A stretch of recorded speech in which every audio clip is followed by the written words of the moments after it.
Nakakita na mo sa nabanhaw nga Hesus? Kinsay nakakita ta sa kamot? Pastilan.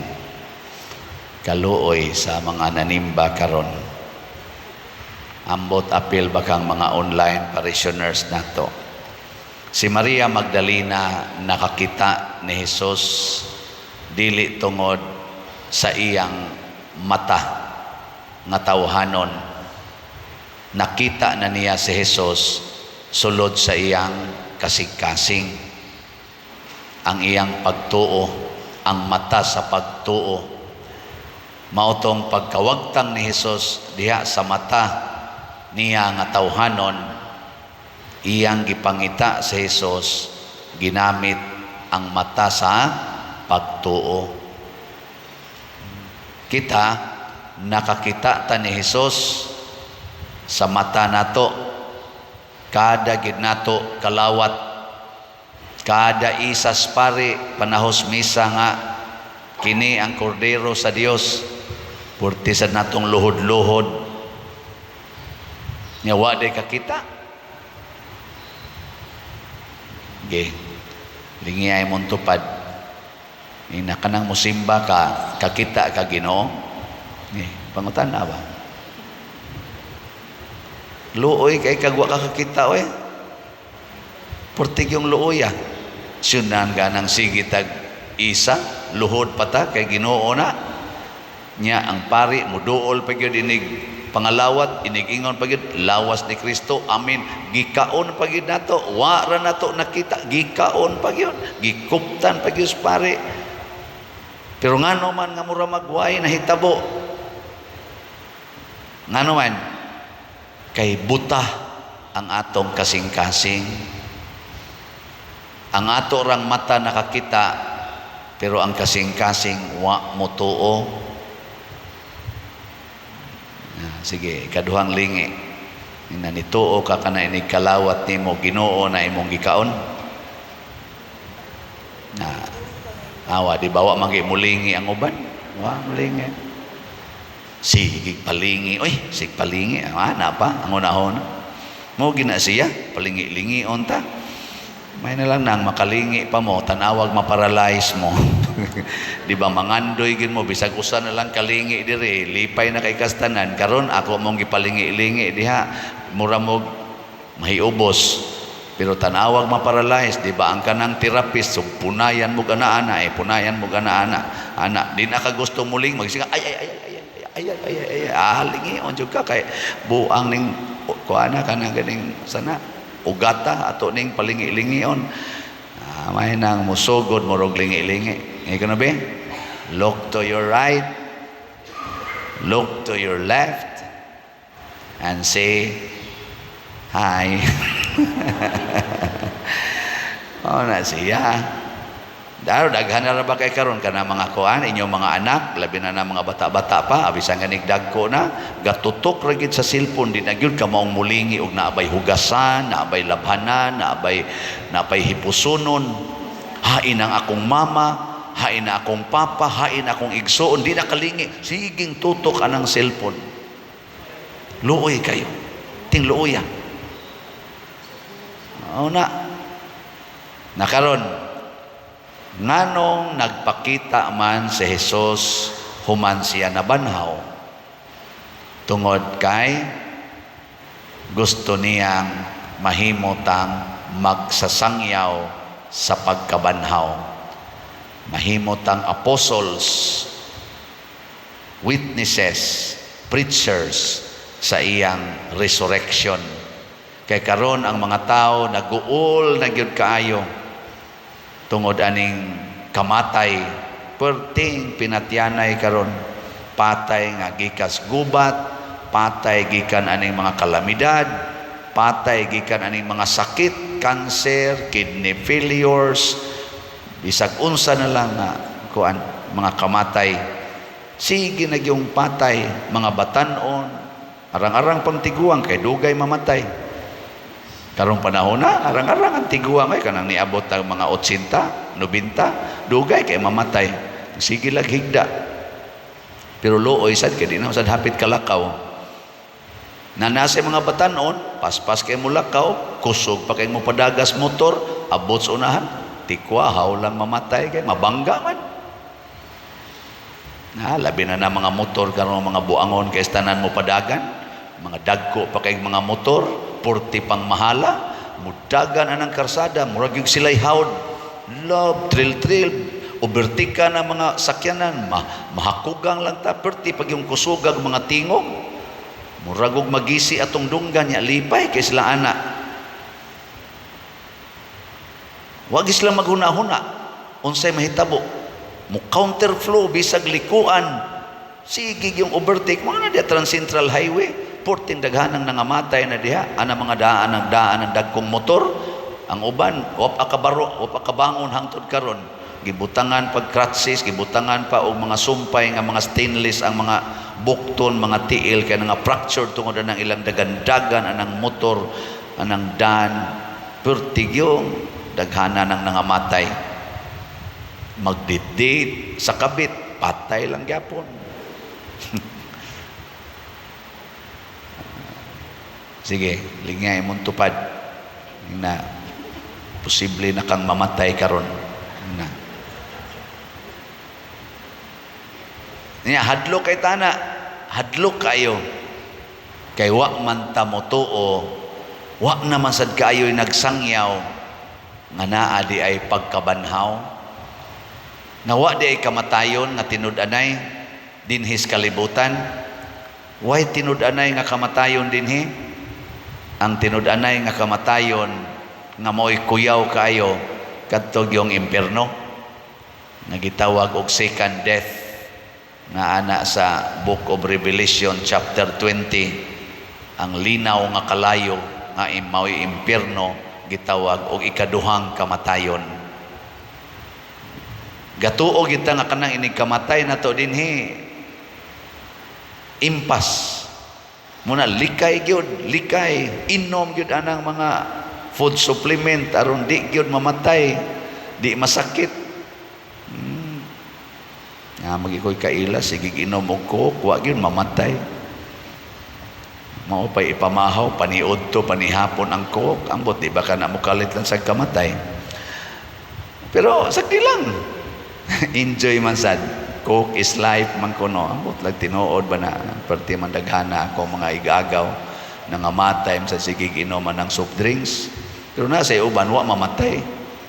Kanang inom magbuntagay giinom. Naman sa ko'y kaila nga. Sukad paggamay pa kong bata magbuntagay naman nag-inom, ligid nga si yuta sa kahubog hangtod karon buhi pa. Pero daghan sa kayong nangamatay nga akong kaila nga siging inom. Daghan sa kayong nangamatay. Di na lang ta magsigig kahadlok aning kamatayos kalibutan kay naay nag-amping sa lawas, taas ang kinabuhi, naasay nag-amping sa lawas, mubo ra sad kay kinabuhi. Naasay gapasagad sa lawas, nangamatay sad. Naasay gapasagad sa lawas in our own standard sa pagpasagad, buhi pa. Pero ang pangutana, buhi ba kaha sila inikahuman din his kalibutan? Sige, lingi ay mong tupad. Ingna, buhi pa ka, inikamatay ni mo. Ingna ka no? Ingna, buhi pa ka ikamatay ni mo. Nga sige magkagpaningil anang utang. Kanang sige ni mong maintain anang imong kabit. Nya prisko kay muglawas, sige mog date hapit kada semana katulo, buhi pa ka kay kamatay nimo. Sige mong kuyog anang imong uyab kay mga teenagers pa mo, mga estudyante pa, sige pa mog tinukhangay bisag way kasal, mga lagsi kay muglawas, buhi pa ka mo ikamatay ninyo.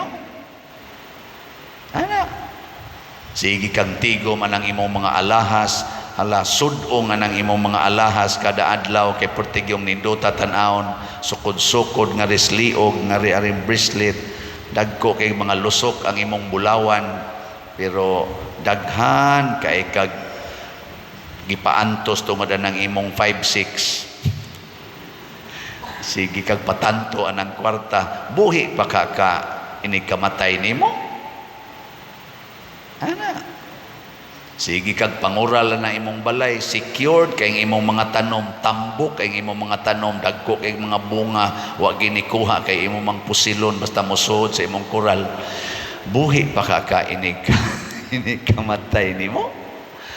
Sige, una-una ana, matay na magyapon ka. Dagko kay kag kwarta, dias bangko, minilyon, binilyon, pero daghan kay kag gipaantos nga imong mga empleyado kay gamay kay sweldo, imo pag yung kolektahag SSS o PhilHealth, di pag yun nimo i-remit ang tanan. Buhi pa ka ini kamatay nimo. Nindot kay kag posisyon, pirmi gyud kang kapitan, konsehal sa barangay, di jud ka mapilde, pero daghan kay kag gitikasan. Buhi pa ka ikamatay nimo. Uy, nubag mo diha. Kusog kay kang manaot sa imong isig katahon. Sige jud kag post diha sa Facebook, sa YouTube, haron lang gyud pagdaot ana mga taong wara ba ang uban ang hilabot nimo. Ikaw ra gyud nagsige diha panintal og sige kalagot. Buhi pa ka kay kamatay nimo. Sige kag palit og slot, hapit na lang yun kada semana mo palit kag slot, purti na yung lipayas pare tungod sa kadako na sa slot nga imong gipalit. Buhi pa ka kay kamatay nimo.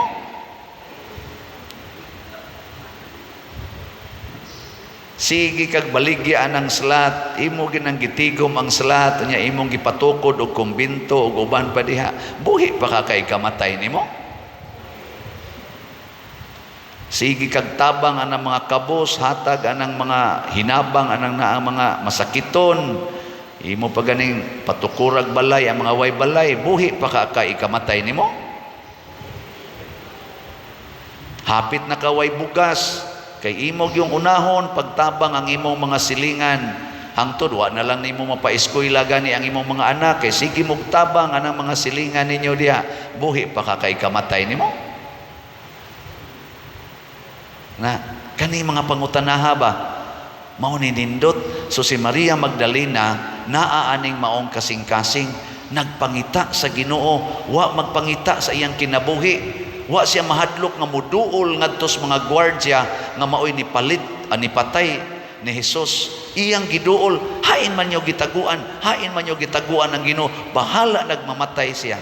Matud pas unang pagbasa, galakaw-lakaw kog tungang gabi hangtod kaadlawon, nangita ko sa akong gihigugma, wa mahadlok unsay mahitabo nako karon nga gabi na ra ba kayo, basta makit-an lang nako ang akong gihigugma. Pasabot morisgo bata sa atong kinabuhi aron masangyaw nato si Kristo. Mao nay ganahan kay ko anirong namalit na tog slots kay ni risgo kini silang kinabuhi. No? Ang uban ani igpapalit og tambal, ang uban igpapalit og bag-ong sapatos, bag-ong sinina, ang uban ani i-repair tingis balay, ilang ihatag dinhi. Risgo kayo. Muna nga update na sa tas atong SBF dag as of yesterday niabot ng atong halin og 35,165 ka slots. Pakpak pagkanindota, sige yung increase ang atong 4-slot challenge hangtod ni sa August 6 sa akong ikaupat nga tuig sa pagka Paris Priest ninyo dinhi na nasagtay na dawat nga 723 ka 4-slot challenge. So pakpak hapit na moabot og 1,000. Akong pangandoy moabot lang nig 1,000 pero mosobra the better. Mao man ay minimum na akong pangandoy. Napay 40,835. Gahapon ning bisita ko diha sa atong building kay na madaan na magsakon hangtod ngadto sa second floor, bisag third floor madadaan naman. Nagsugod-sugod na mi dito og himo og mga aktual nga kuang-kuan aning sana mga aktual ba nga pag-locate sa pag-implement sa atong floor plans o mga designs. Ang architectural, i-contact pa nato ang interior designs, contact pa ta, sulayan na to contact si Monsignor Ting Angkahas. Ako mo itong ikuan, gi-promise din nga hangyoon na to siya nga siya mohimo og interior design sa atong kumbinto. Aron mura gina siya kumbinto kay Monsignor Ting expert man kayo ana, no? Iampo nato nga maayo unta ang iyasang kahimtang karon atong matabangan ta niya dinhi. Nag-anam na siya og nindot ang feeling ba nga nanata dihay kumbinto. Ay human ana panood niya mo didto aron igabot nato nga tus babaw malusno dayon. Uy, di malusno ligon kay pagkahimo. May kay pagkahimo atong kumbinto. So kini nag-agad ni sa atong mga slots. Pero mutug-an lang sa ko ninyo nanay updated nga billing. Bayron nun. Pamalit lang yun mong slots. Kabayad na lang kita. Di ta mag-ool. Basta sige lang tagpalit og slots. Dili ni tungod kay gusto lang kitang mutukod o kumbinto. Usa ni kapag sangyaw nga si Kristo nabanhaw. Kay guwap ang mabanhaw si Kristo dili unta mo sabwag sa tibuok kalibutan ang pagtulunan nga mao ang simbahang Katoliko, ang murag gitawag na tog agents og pinaagi nining atong mga parokya, dioceses, archdioceses dinhi gipalambo ang pagsangyaw sa pagkabanhaw. Tungod kay naay pagkabanhaw, naay kalambuan sa tong kinabuhi, naay conversions, naay renewal o kining atong mga facilities nga gipanghimo, kining simbahan, kumbinto, kanang atong FLA office, apila ng atong parkingan, kining ato dinhing mga gipanghimo, maghatag ni natong mga pagpamatuod nga bunga ni sa pagkabanhaw ni Kristo. Nga ang Kristong gipatay sa mga kaaway niya nagpabiling buhi o nagtrabaho hangtod karon, hangtod sa katapusas kalibutan. Nya kita sang tanan nga ning abag ani og nisangyaw sa Mang Maria Magdalena og sa mga apostoles mabanhaw sadta. Di sadta mamatay. Sa may pasabot, permanente tang malipayon og di mahadlok sa kamatayon. Dige, last nga lingi. Ing na palit og slot, banhaw gyud ka. Dige, ing na palit og slot, di ba? Banhaw gyud ka. Oh, gatoo mog tiaw-tiaw na testing di ba makaingon gyud ka, tinuod gyud ay pader. Banhaw gyud ko kay sa una dali kay ko masuko. Karon din-a gyud ko masuko. Sa una sige ko kalagot ang akong bana sa iyang sugal, karon kami nang duha mo adtos tarian. Kay siya'y manugal, ako'y tighipos sa bihag. Joke. dili sa ring nana, di na mo na pang Ginoong imo. Ing na, nga di na kumasuko, o mo adto siya sa tarian. Dili kay mukuyog ka, wala ka nabanhaw na. Sa una, sige ko kasukuan ning manglibak nako. Karon, ako na lang silang katawan o higugmaon. Banhaw kay. Sa una, dagan ko politika din his barangay, away may kanunay. Karon, dagan may politika, wa na may away. Kinuyugay na lang noon may. Banhaw eh. Nindota no? Ang mga politicians ba karon ba?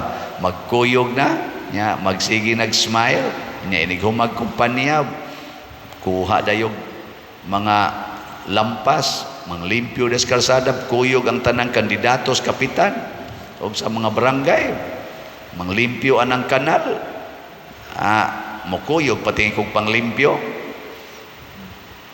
Dinhi batanan, limpyo. Na mga balay diha nga way mga CR, atong himuag CR. Kita kuyog. Ang mga kapitan mo tigkaot dito sa kanang kuan, kanang para himuunog septic tank. Puli-pulis lang kaut. Ang pinakalawom og makuha nga kaut, mautoy mo daog. Tagsa ba? Tagsa. Daghang kay diri way mga CR. Dili sa ato mga pobre in town kayo na uban gasir og siya. Daghan-daghan naman kitag napahimuan. Wa pa ganita ma-elected. Di na kinahanglang i-elect pa nakuyog ta na to. Naidaghan din yung mga way bongbong. Siging suwat diri ay palit kog plywood pa der. Paliti kog plywood. Nya palitag plywood. Wa man sad may sahog pa der. Pagkapinisag busaog na. Palitag busaog mingon sa gamayng simento pa der kay iputing namo sa gipahimo naman og kog balay. Naidaghan din. Sigig suwat. Ala magkuyog nga to tanang kandidato. Kana banhaw kita diha. No?